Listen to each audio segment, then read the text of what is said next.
നമസ്കാരം, വിനോദ് കുമാർ.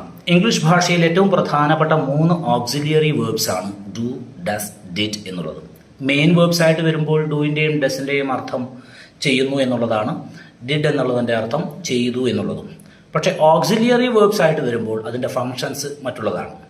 അത് ചോദ്യമുണ്ടാക്കാൻ സഹായിക്കുന്നു, അത് നെഗറ്റീവ് സ്റ്റേറ്റ്മെൻറ്റ്സ് ഉണ്ടാക്കാൻ സഹായിക്കുന്നു.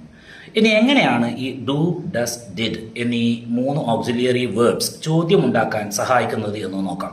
ഉദാഹരണത്തിന് ഇംഗ്ലീഷിലൊരു സെൻറ്റൻസ് ഉണ്ട്.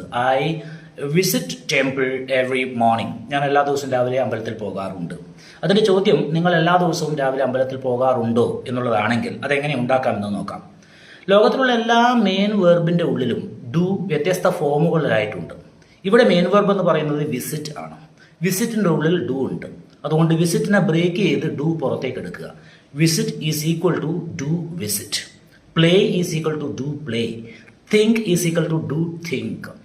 Correct is equal to do correct. Help is equal to do help. എന്താണ് ഇതിൻ്റെ അർത്ഥം?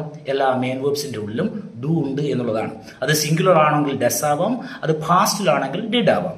ഈ എക്സാമ്പിളിൽ I visit temple every morning എന്നുള്ള എക്സാമ്പിളിൽ മെയിൻ വെർബ് വിസിറ്റ് ആണ്. ആ വിസിറ്റിനെ ബ്രേക്ക് ചെയ്യുമ്പോൾ നമുക്ക് ഡു വിസിറ്റ് എന്ന് കിട്ടും. ഈ കിട്ടിയ ഡു, ഈ ഡു സെൻറ്റൻസിൻ്റെ മുൻപിൽ വെച്ചാൽ, തുടക്കത്തിൽ വെച്ചാൽ അത് ചോദ്യമായിട്ട് മാറും. Do you visit temple every day? So I play cricket every evening. Do you play cricket every evening? I help my mother in kitchen. Do you help your mother in kitchen?